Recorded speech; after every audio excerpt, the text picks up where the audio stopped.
Okey, kita ke bahagian 2 bagi tajuk asal masalah. Okey, dalam video kali ini Ustazah akan terangkan jenis-jenis asal masalah. Okey, asal masalah yang tadi kita dah tahu dia ada beberapa iaitu 2, 3, 4, 6, 8, 12 dan juga 24. Okey, macam mana kita nak pilih asal masalah? Nak ambil 2 ke, nak ambil 3 ke, nak ambil 8 ke? Inilah dia kaedahnya, ada 4 jenis. Okey, yang pertama ialah tamasul, yang kedua tadakhul, yang ketiga tawafuk dan yang keempat tabayun. Okey, untuk empat-empat ni Ustazah akan terangkan satu per satu. Okey, yang pertama tamasul. Okey, tamasul ni paling senang. Okey, tamasul maksudnya apa? Serupa. Misal, serupa. Okey, apa yang serupa? Dua makhraj ataupun dua nombor pecahan seperti 1/2 dan 1/2. Okey, apa maksud makhraj? Okey, makhraj kalau dalam tajwid tempat keluar huruf kan. Okey, tapi dalam faraid makhraj ni ialah nombor yang di bawah dalam pecahan seperti 1/2. Berapa makhrajnya? Makhrajnya 2. Okey, kalau 1/3 berapa makhrajnya? 3. Okey, kalau 1/6, 6 ni makhrajnya. Itu maksud makhraj. Okey, dalam tamasul ni paling senang. Dia kata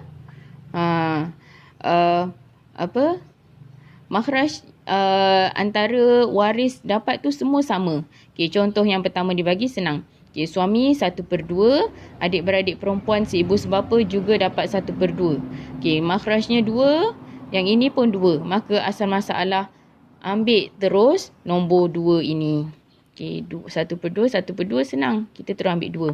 Okey, contoh yang kedua dibagi ialah 2 adik-beradik perempuan seibu sebapa mendapat 2/3 bahagian sebab dia 2 orang kan.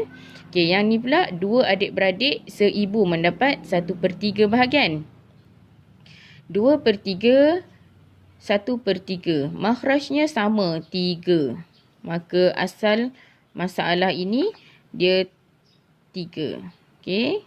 Di sini dia salah tulis. Jadi awak ambil pensel, betulkan tulis di sini asal masalah 3. Okey, jelas? Okey. Seterusnya kita tengok jenis yang kedua iaitu tadakhul. Okey, tadakhul maksudnya boleh masuk satu makhraj yang kecil ke dalam makhraj yang besar. Atau boleh terbahagi dengan sempurna seperti 1/2. Okey, asal masalah 1/4 diambil daripada makhraj yang besar iaitu 4. Iaitu 2 dimasukkan ke dalam 4. Okey, senang kata macam ni. Tadakhul ni dakhola, daripada perkataan dakhola iaitu masuk. Okey, masuk. Macam mana kita nak masukkan makhraj ni? Okey, contohnya suami dapat 1/4. Okey, yang kedua, anak perempuan dapat 1/2. Kita tengok dia punya makhraj. Yang pertama 4, yang kedua 2. Okey, 4 dan juga 2. Okey, 4 dan juga 2. Nombor ni 2 boleh tak masuk ke dalam 4? Macam mana nak kira masuk? Okey, ada tak 2 darab nombor lain dapat 4? Ada, iaitu 2 darab 2. 2 darab 2 boleh dapat 4. Maka kita masukkan dalam nombor 4, ambil 4 yang besar ni menjadi asal masalah. Okey, boleh nampak? Okey, dia punya makhrajnya salah satu tu boleh masuk ke dalam makhraj yang lebih besar. Okey, kita ambil contoh yang kedua. Okey, si mati meninggalkan ibu mendapat 1/3. Adik-beradik lelaki seibu mendapat 1/6 dan asobah di sini. Okey, jadi kita tengok 3 dan 6. Okey, 3, 6. 3 boleh tak masuk dalam 6? Cuba kita cek. 3 darab 1, 3. 3 darab 2, 6. Tengok 6 sama kan? Okey, maka 3 boleh masuk ke dalam nombor 6. Ambillah 6 ni menjadi asal masalah. Itulah untuk asal masalah bagi tadakhul, jenis tadakhul. Okey, contoh lain lagi berapa? 1/4, 1/8. Boleh masuk kan? Okey, 4 boleh masuk ke dalam 8. Ambil berapa? Ambillah 8. Sebab 4 kali 2 dapat jawapannya 8. Ini contoh lain yang saya bagi. Okey, jenis yang ketiga ialah tawafuk. Okey, tawafuk ni maksudnya boleh muafakat antara dua makhraj. dan kedua-duanya ada setengah, tetapi di antara keduanya tidak boleh dibahagikan seperti 1/4 dan 1/6. Okey, dalam tawafuk ni kita tengok nombor tersebut lebih kurang macam ni, tapi yang ini dia boleh masuk, yang ini dia tidak boleh masuk. Okey, contohnya 4 dengan 6. 4 boleh, ada tak sifir 4 darab berapa dapat 6? Tak ada kan? 4 darab 1, 4. 4 darab 2, 8. Tak ada yang 4 darab berapa dapat 6. Jadi dalam kes ini, kita tengok dua-dua ni nombornya genap. Okay. Dalam kes tawafuk, mestilah dua-duanya nombor genap. Okay. Apa maksud genap? Genap ni 2, 4, 6, 8, 10. Nombor yang kita boleh bahagi kepada 2. 2, 4, 6, 8, 10, 12, 14. Macam tu maksudnya nombor genap.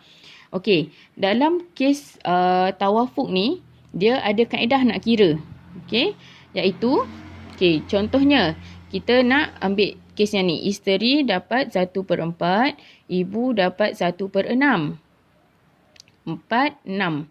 Okey, kita tulis dekat sini 4 dan juga 6. Okey, kaedahnya ialah 4 ni kita bahagi 2. Okey, 4 bahagi 2 sama dengan 2. Okey, ni ada matematik sikit 4 bahagi 2 sama dengan 2. 6 ni pun kita bahagi kepada 2. 6 bahagi 2 sama dengan 3. Okey. Kita dah bahagi 2 macam ni, kita nak buat apa? Okey, darabkan pula 2 darab dengan atas ini. 2 kali 6 sama dengan 12. Yang atas ni darabkan dengan bawah. 4 kali 3 sama dengan 12 juga sama. Maka asal masalah ni kita ambil 12.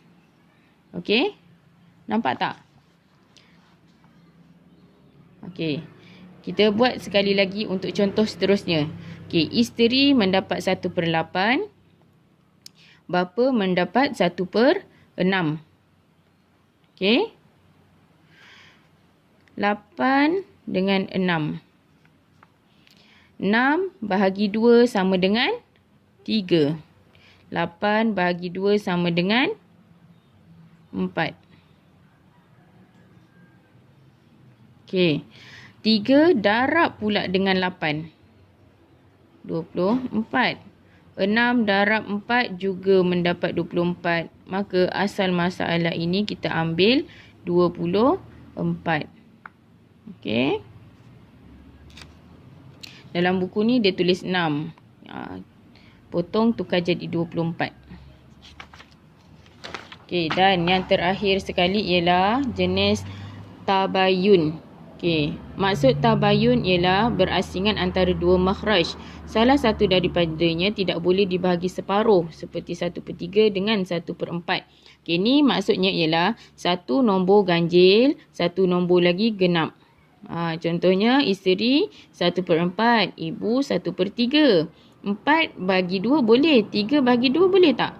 Tak boleh. Maka kaedah yang ini senang. Terus saja didarabkan. 4 darab 3 dapat 12. Sama juga macam kes yang kedua diberi ni. Ibu 1/3. Adik-beradik perempuan ibu sebapa 1/2. Darabkan saja 3 kali 2 sama dengan 6. Okey. Itu saja sebenarnya untuk bahagian untuk tajuk asal masalah. Okey, kita balik sikit dekat bahagian yang asal masalah ni tadi. Ingat tak yang video pertama tadi saya kata macam mana boleh dapat 24? Inilah contoh bagi tawafuk. Okey, 1/8 8. 1/6 6. Okey, 8 bahagi 2 sama dengan 8 bahagi 2 sama dengan berapa? 4. 6 bahagi 2 sama dengan